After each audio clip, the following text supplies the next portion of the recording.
The Sun has been producing energy continuously for about 4.6 billion years, functioning as a massive nuclear fusion reactor.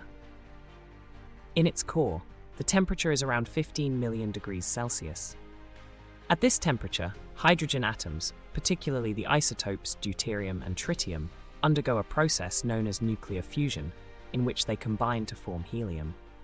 During this process, a small portion of the mass is converted into energy, which radiates into space as light and heat. This is the primary source of energy that makes life on Earth possible.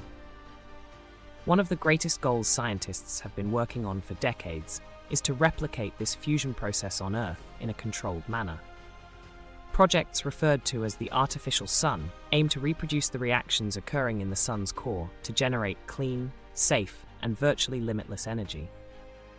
However, because the Earth lacks the Sun's immense gravitational force, the temperature required for fusion must be increased to about 150 million degrees Celsius.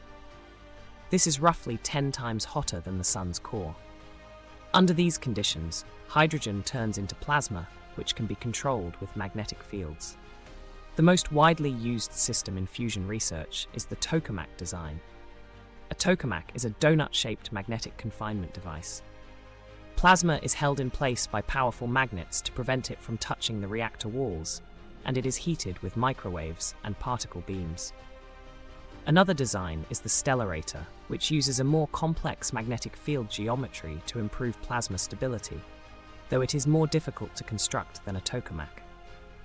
The world's largest fusion project is ITER, currently being built in France with the participation of 35 countries.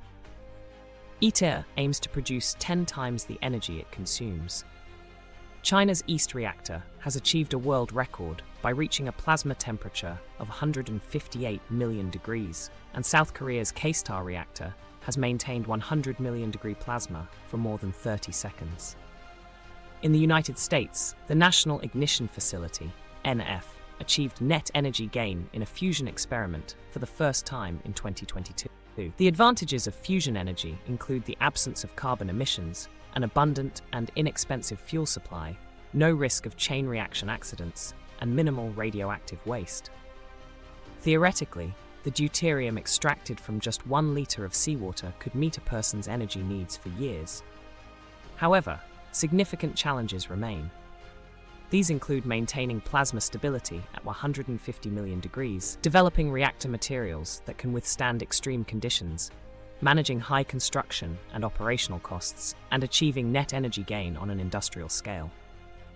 Experts predict that the first commercial fusion power plants could be operational by the late 2030s or early 2040s.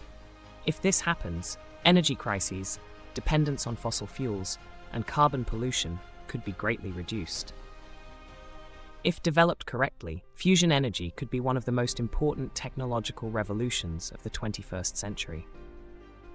Although still in the experimental stage today, once successful, this technology has the potential to bring profound changes to both the scientific world and our daily lives.